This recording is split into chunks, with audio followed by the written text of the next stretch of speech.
Rattled by its global isolation, Pakistan Premier Nawaz Sharif is said to have confronted his army generals for providing support to terrorists. Now, even though this is being termed as a gimmick, the news has ripped open Pakistan's Achilles heel. Take a look at this report. In a rare development termed as a gamble by Nawaz Sharif-led civilian government of Pakistan, army generals have been rebuked for their support and assistance to terrorist groups. The development follows Pakistan's global isolation on the issue of cross-border terrorism. Pakistan has been providing safe havens and acting as a facilitator to terrorist groups like Lashkar-e-Toiba and Jaish-e-Mohammed and the Haqqani network. LET and JEM have masterminded a number of major terror attacks in India, while the Haqqani operates in Afghanistan, adding to the instability in the war-torn nation.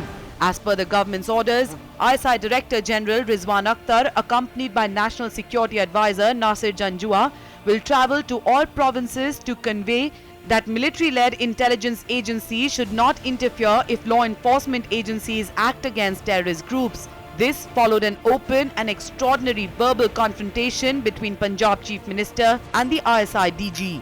After last month's attack by Pakistan-based terrorists on an army camp in Uri in Jammu and Kashmir, India stepped up efforts to isolate Pakistan internationally.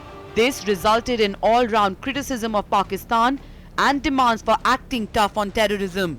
A number of countries like Russia, Germany, Afghanistan, Bangladesh and a major grouping of nations, European Union backed India on surgical strikes which were conducted by the Indian Army across LOC to eliminate terrorists.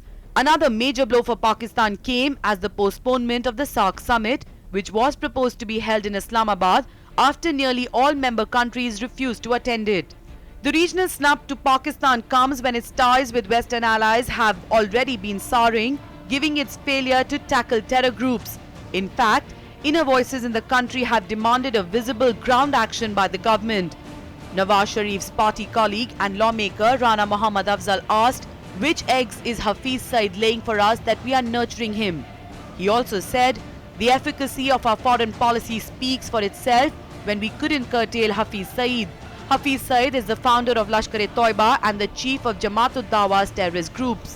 The global outrage on terrorism and growing sentiment against Pakistan might have led to Nawaz Sharif's rebuff to powerful generals. Pakistan's army has governed the country on 3 occasions for a total of more than 3 decades since its independence in 1947.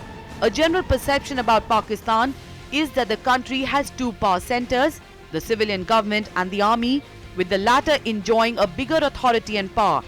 In such a scenario, Nawaz Sharif's message to Pakistan is also seen by many as a mere gimmick aimed at a political and global image building.